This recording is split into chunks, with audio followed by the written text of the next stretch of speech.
अस्सलाम वालेकुम class 10th। आज हमने एक्सरसाइज 4.1 का क्वेश्चन नंबर 9 करना है। Without finding F of inverse of x find domain and range of the F inverse of x. तो स्टूडेंट्स यहाँ पर हमें फंक्शन गिवन है, उसका इन्वर्स की domain and range find out करनी है। So let's start. तो स्टूडेंट्स मैंने क्वेश्चन नंबर 9 लिखा है और यहाँ पर हमने डोमेन, पहले हम domain of F x find out करेंगे, फिर domain of range of F x find out करेंगे। जब दोनों फाइंड आउट करेंगे तो इसका उल्ट हो जाएगा। जो डोमेन होगी एफ एक्स की वो रेंज बन जाएगी और जो रेंज होगी एफ एक्स की वो डोमेन बन जाएगी F of inverse of x की। तो स्टूडेंट्स उससे पहले हम डोमेन और रेंज के डिफाइन जो है वो लर्न करते हैं। Domain of a function is the set of all possible input values for which the function is defined. तो स्टूडेंट्स वो तमाम पॉसिबल इनपुट वैल्यूज़ हैं जिस पर फंक्शन डिफ़ाइन करता है। फंक्शन डिफ़ाइन करता है। फंक्शन डिफ़ाइन करने का मतलब है कि आंसर जो है वो पॉसिबल है, आंसर इज़ पॉसिबल है। उसके बाद हमने यहाँ पर रेंज जो है उसको डिफ़ाइन करना है। Range of a function is the set of all possible output values that the function can produce. तो जो आंसर आता है, डेफिनेटली जो आंसर आता है वो उसको हम रेंज कहते हैं।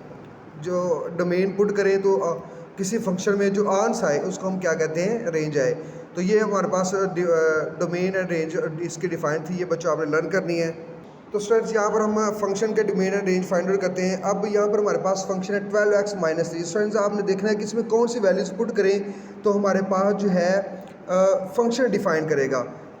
x की प्लेस पे आपने कौन सी वैल्यूज़ पुट करनी है कि हमारे पास जो फंक्शन है वो क्या हो, डिफाइंड हो, यानी कि पॉसिबल आंसर हो। आंसर जो है वो हमारे पास डिफाइंड आंसर आए। तो स्टूडेंट्स हमने यहाँ पर चेक किया कि हम अगर इधर हम कोई भी वैल्यू पुट करते हैं, फॉर एग्जांपल हमारे पास पॉजिटिव वैल्यूज़ कोई पुट करते हैं, 3 पुट करते हैं तो हमारे पास 5 3 36 -3, तो हमारे पास आंसर क्या आ रहा है 33। और अगर हम इसमें 0 पुट करते हैं एक्स की वैल्यू तो हमारे पास जो आंसर है वो हमारे पास क्या आ रहा है, -3 आ रहा है। इसी तरह हम अगर माइनस इसी फंक्शन में पुट करते हैं, इस फंक्शन में हम क्या पुट करते हैं, माइनस। तो यहाँ देखिए हम अब माइनस पुट करें, हमारे पास आंसर क्या आएगा, -2 पुट कर लें या 3 पुट कर लें या 4 पुट कर लें तो हमारे पास आंसर क्या आ रहा है, 12 4 48 माइनस का आएगा, -3 तो हमारे पास आंसर क्या आ रहा है, -51। तो अब यहाँ पर हमने चेक किया कि हमने इस फंक्शन में वैल्यूज़ पुट की हैं तो हमारे पास आंसर जो आ रहा है वो डिफाइंड आ रहा है, हमारे पास आंसर डिफाइंड आ रहा है। तो इट्स मीन दैट कि हम इसमें ऑल वैल्यू जो है वो हमारे पास क्या होगा, इसका डोमेन होगा। इसमें कोई भी वैल्यू पुट कर लें, नेगेटिव की पुट कर लें, पॉजिटिव पुट कर लें, 0 पुट कर लें तो हमारे पास आंसर जो है वो वैलिड एक हमारे पास डिफाइंड आंसर आ रहा है, हमारे पास आंसर डिफाइंड आ रहा है। तो स्टूडेंट्स डोमेन से मुराद वो वैल्यूज़ होती हैं जिस पर फंक्शन जो है वो एग्जिस्ट कर रहा होता है, जिस पर फंक्शन जो है वो डिफाइंड होता है, जिस पर फंक्शन जो आंसर आ रहा होता है वो डिफाइंड होता है। वो तमाम वैल्यूज़ जिस पर फंक्शन जो है डिफाइंड वैल्यूज़ दे रहा होता है, डिफाइंड आंसर दे रहा होता है, वो हमारे पास क्या होता है, डोमेन होता है फंक्शन का। तो यहाँ पर देखा हमने हमारे पास आंसर जो आ रहा है वो -∞ से +∞ तक होगा और उसके बाद इसमें ये ब्रैकेट वो पुट करनी है जिसमें ये -∞ और +∞ इसमें शामिल नहीं है। ये ब्रैकेट शो कर रहे हैं जिसमें -∞ और +∞ शामिल नहीं है। अगर हमारे पास इस तरह की आ जाए तो इसमें इसका मतलब है ये ब्रैकेट आ जाए तो इसका मतलब ये है कि वो नंबर जो है एंड वाला बाउंड्री वाला नंबर जो है वो शामिल होता है। फॉर एग्जांपल ऐसे हम इस तरह सपोर्ट करते हैं तो इट्स मीन दैट कि इसमें इन्फिनिटी शामिल है। तो इस ये वाली ब्रैकेट शो करती है इसमें इन्फिनिटी शामिल नहीं है। डेफिनेटली इन्फिनिटी जब अनडिफाइंड हो जाएंगी, लेकिन इनके दरमियान में इन्फिनिटी, -∞ और +∞ के दरमियान में जो नंबर्स आएंगे वो डिफाइंड होंगे, लेकिन ये डिफाइंड नहीं है। तो ये हमारे पास इसका क्या हुआ, डोमेन हुआ। तो इसके बाद बच्चों हमने देखा है कि जो वैल्यूज़ पुट की वो डोमेन होता है और जो आंसर आए वो हमारे पास क्या होता है, रेंज आ रहा है। तो यहाँ तो देखिए हमारे पास जो आंसर आ रहे हैं वो माइनस के भी आ रहे हैं और प्लस के भी आ रहे हैं और 0 भी आएगा इसमें। तो हमारे पास इधर जो है 0 भी आंसर आएगा। इसमें दैट इसमें सारे जो है वो -∞ से लेकर +∞ तक सारे नंबर जो हैं वो क्या है, रेंज है। तो स्टूडेंट्स आप इन्वर्स का रेंज और डोमेन और इन्वर्स का रेंज फाइंड करना तो उल्ट कर लेना है। ये हमारे पास क्या होगा, रेंज होगी और ये हमारे पास क्या होगा, डोमेन होगा। तो उल्ट कर देना आपने, -∞ और इन्फिनिटी हमारे पास, और सिमिलरली वैसे तो सेम ही है। तो हमारे पास तो ये स्टूडेंट्स हमारे पास डोमेन और range of inverse of x आ गए हैं। स्टूडेंट्स हमारे पास ये एक और लीनियर फंक्शन है, इससे प्रीवियस भी हमारे पास लीनियर फंक्शन था जिसमें एक्स की पावर जो है 1 है, वो भी हमारे पास लीनियर फंक्शन था, और इधर भी हमारे पास लीनियर फंक्शन है। स्टूडेंट्स यहाँ पर हमने अगेन जो है डोमेन ऑफ फंक्शन की डोमेन फाइंड आउट करनी है और फंक्शन की रेंज फाइंड आउट करनी है।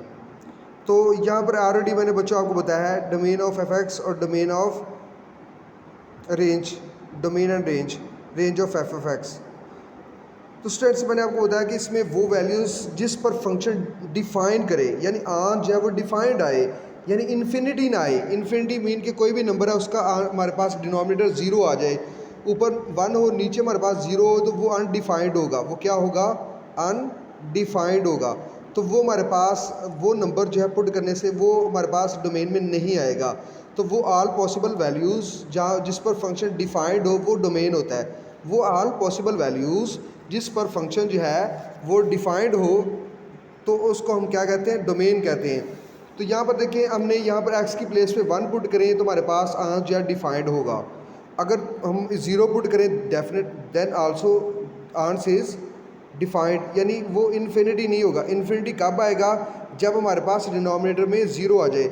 यहाँ पर x जो है वो मल्टीप्लाई हो रहा है, तो यहाँ पर अगर हम 0 पुट करते हैं तो वो भी आंसर डिफाइंड होगा, यानी 8 आएगा। माइनस में आंसर पुट करते हैं then also the function is defined. कोई भी माइनस का नंबर पुट करें तो हमारे पास जो है वो आंसर क्या होगा? डिफाइंड होगा, यानी कि नीचे 0 नहीं आ रहा। जब भी नीचे 0 आ जाए तो वो अनडिफाइंड होगा। अब यहाँ पर हमारे पास डिनोमिनेटर पे 0 नहीं आ रहा, तो हम कोई भी एक्स की वैल्यू पुट करते जाएंगे तो हमारे पास डिफाइंड आंसर आएगा।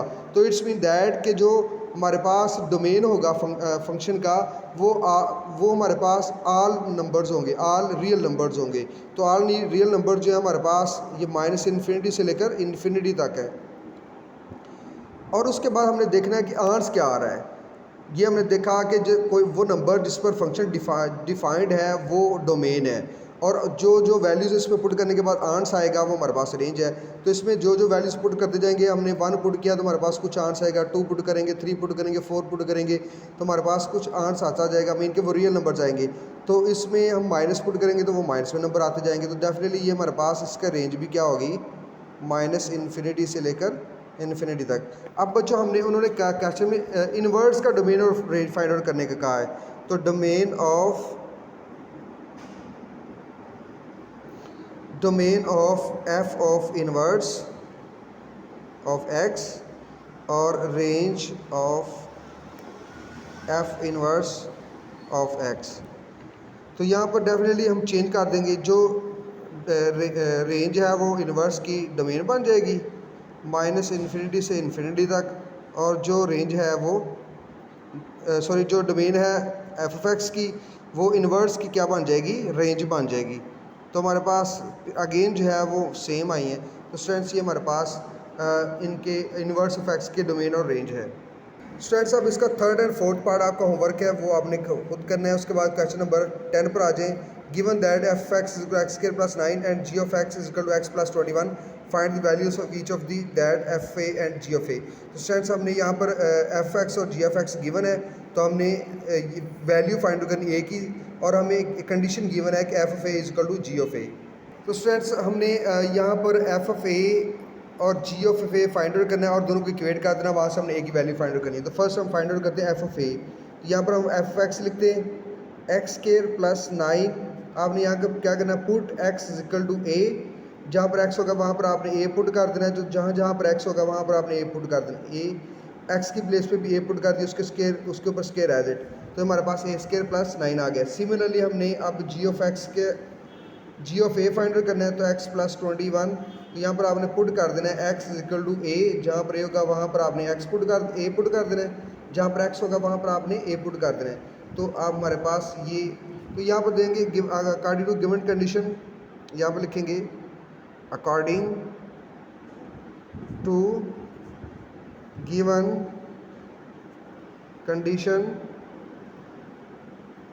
कंडीशन क्या है कि एफ ऑफ ए जो है वो इक्वल है एफ ऑफ जी ऑफ ए के। एफ ऑफ ए इक्वल है जी ऑफ ए के, तो हमने दोनों को इक्वेट कर देना है। यहाँ पर जी ऑफ ए की एफ ऑफ ए की वैल्यू पुट करेंगे, वो हमारे पास ए स्क्वायर प्लस 9 और इधर हमारे पास एफ ऑफ ए की वैल्यू जो है वो ए प्लस 21 है। तो यहाँ पर हमने ए की वैल्यू फाइंड करनी है। आप क्या करेंगे, ऑल वैल्यू एक साइड पे शिफ्ट कर देंगे, ए स्केयर, और ये ए जो है इधर अगर माइनस ए हो जाएगा, ये +9 और वो -21 हो जाएगा, इज इक्वल टू 0। तो हमारे पास यहाँ पर क्वाड्रेटिक इक्वेशन बन रही है, ए स्केयर माइनस ए, इसको सॉल्व किया तो हमारे पास क्या आंसर आएगा, -12।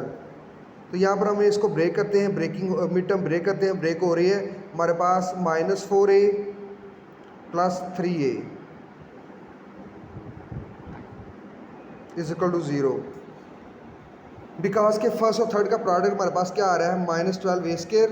तो हमारे पास इसको ब्रेक करना इस तरह से कि इसको सॉल्व करें, -12a ही आए, और इसको ब्रेक करना -1 को के इसको सॉल्व करें तो हमारे पास